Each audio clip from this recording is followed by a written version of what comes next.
మంత్రి బండి సంజయ్ కరీంనగర్లో మీడియాతో మాట్లాడుతున్నారు. లైవ్లో చూద్దాం. వాళ్ళు ఇప్పటికే 220 సీట్లకు పైగా మెజార్టీ ఉంది. మ్యాజిక్ ఫిగర్ దాటింది. 220 స్థానాలకు పైగా మెజార్టీలో ఇండియా కూటమి ఉంది. గతంలో కంటే ఎక్కువ సీట్లను సాధించబోతున్నాం.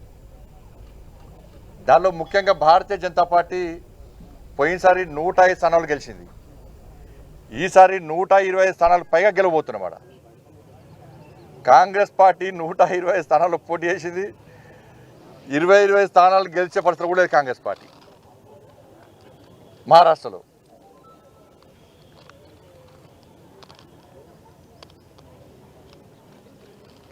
దాంతోపాటు యూపీలో కూడా 9 స్థానాల్లో 7 స్థానాల్లో భారతీయ జనతా పార్టీ మెజార్టీలో ఉంది.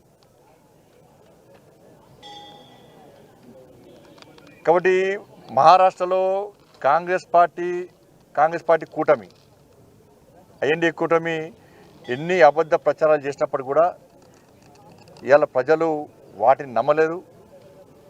నరేంద్ర మోడీ గారి నాయకత్వంలో మీరు నరేంద్ర మోడీ గారి యొక్క అభివృద్ధి మంత్రమాట పనిచేసింది.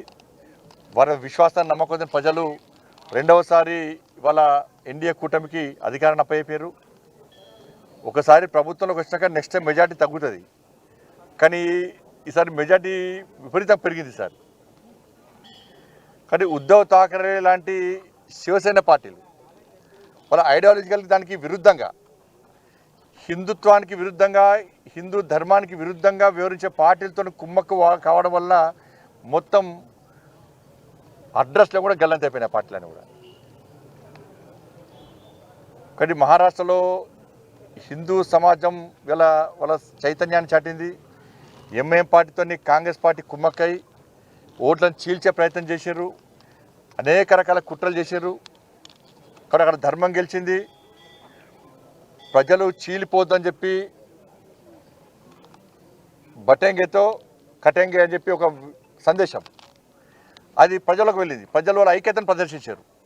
మహారాష్ట్ర ప్రజల ఐక్యతనే ఇలా ఎన్డీఏ కూటమికి విజయానికి నాంది. ఇవాళ ఇలా సమాజం ఐక్యంగా ఉంటే ఏ విధంగా ఫలితాలు వస్తాయో ఇలా మహారాష్ట్ర ఫలితాలు స్పష్టం చేసినాయి. కాంగ్రెస్ పార్టీ విపరీతంగా తెలంగాణ నుంచి డబ్బులు మొత్తం కాంగ్రెస్ పార్టీకి పోయినాయి. మహారాష్ట్రలో ఖర్చు పెట్టిన డబ్బంతా ఇటు తెలంగాణ నుంచి అటు కర్ణాటక నుంచి సంచులకు సంచులు పోయినాయి. వేల కోట్ల రూపాయలు పోయినాయి. అక్కడ డబ్బులు విపరీతం ఖర్చు పెట్టారు. డబ్బుల ద్వారా అబద్ధాల ద్వారా గెలుద్దాం ప్రయత్నం చేశారు. అవి పనిచేయలే. మహారాష్ట్రలో కాంగ్రెస్ కూటమికి ఓటమికి కారణం కాంగ్రెస్ తెలంగాణ కర్ణాటక రాష్ట్రాల ప్రభుత్వాల యొక్క వైఫల్యాలే.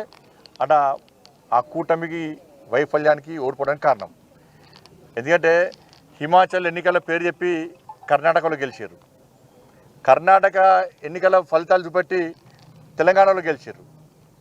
ఈ 3 రాష్ట్రాల ఫలితాలను పెట్టించి 3 ముఖ్యమంత్రులు తీసుకుపోయారు. ఇక చూడు, ఇక నన్ను చూడు, అందరూ చూడ, మొత్తం మహారాష్ట్ర మొత్తం తెలంగాణ రాష్ట్ర ముఖ్యమంత్రి రేవంత్ రెడ్డి గారు అయితే ఒక 10 సార్లు వేయండి కావచ్చు. ఆయన వేయిన సీట్లు మొత్తం ఓడిపోయినాయి. కర్ణాటక ముఖ్యమంత్రి వేయండు, తెలంగాణ ముఖ్యమంత్రి వేయండు, హిమాచల్ ముఖ్యమంత్రి వేయండు. వీళ్ళతను విపరీతంగా ప్రచారం చేశారు. మేము ఇన్ని హామీలు ఇచ్చినాం, ఈ గ్యారెంటీ ఇచ్చినాం, 10 గ్యారెంటీలు అక్కడ, 5 న్యాయం చెప్పి కర్ణాటకలో, 6 గ్యారెంటీలు అని చెప్పి తెలంగాణలో మేము అమలు చేస్తామంటే ప్రజలు ఇక్కడ ఏ విధంగా ధోకా చేసింది కాంగ్రెస్ పార్టీ, ఏ విధంగా నమ్మక ద్రోహం చేసింది ఈ 3 రాష్ట్రాల్లో, ఏ విధంగా ప్రజలను వంచింది, ఎన్నికల ముందు హామీలు ఇచ్చి ఏ విధంగా మోసం చేసింది, తిరిగి మహారాష్ట్రలో ఏ విధంగా తప్పుడు ప్రచారం చేస్తుందో ప్రజలు విశ్వసించరు. ఆ నమ్మిరు, వాళ్ళు అన్ని వాస్తవ విషయాలు గ్రహించారు. కాబట్టి ఇప్పుడు కాంగ్రెస్ పార్టీ ఓటమికి కారణం తెలంగాణలో కాంగ్రెస్ ప్రభుత్వం, కర్ణాటకలో కాంగ్రెస్ ప్రభుత్వం, హిమాచల్లో కాంగ్రెస్ ప్రభుత్వం యొక్క వైఫల్యాలు, ఇచ్చిన హామీలు నెరవేర్చకుండా ఉల్టా తప్పుడు ప్రచారం చేయడం వల్లనే ఇలా మహారాష్ట్రలో కాంగ్రెస్ కూటమి ఓటమి చెందింది. నరేంద్ర మోడీ గారు ఈ దేశాన్ని అభివృద్ధి చేస్తున్న తీరు, గతంలో చేసిన తీరు, మహారాష్ట్రలో నరేంద్ర మోడీ ప్రభుత్వం సంక్షేమ ఫలాలు అందించిన తీరు, మోడీ గారి నాయకత్వం ప్రత్యేక విశ్వాసం నమ్మకం, మోడీ గారి యొక్క అభివృద్ధి మంత్రంని ప్రజలు నమ్మిరు కాబట్టి ఈ ఫలితాలు వచ్చినాయి. నిజంగా మహారాష్ట్ర ప్రజలకందరూ కూడా హైట్స్ ఆఫ్. తెలంగాణ రాష్ట్రం నుంచి కూడా అనేక మంది నాయకులు, కార్యకర్తలు చాలామంది ఇవాళ మహారాష్ట్రలో ప్రచారానికి వేరు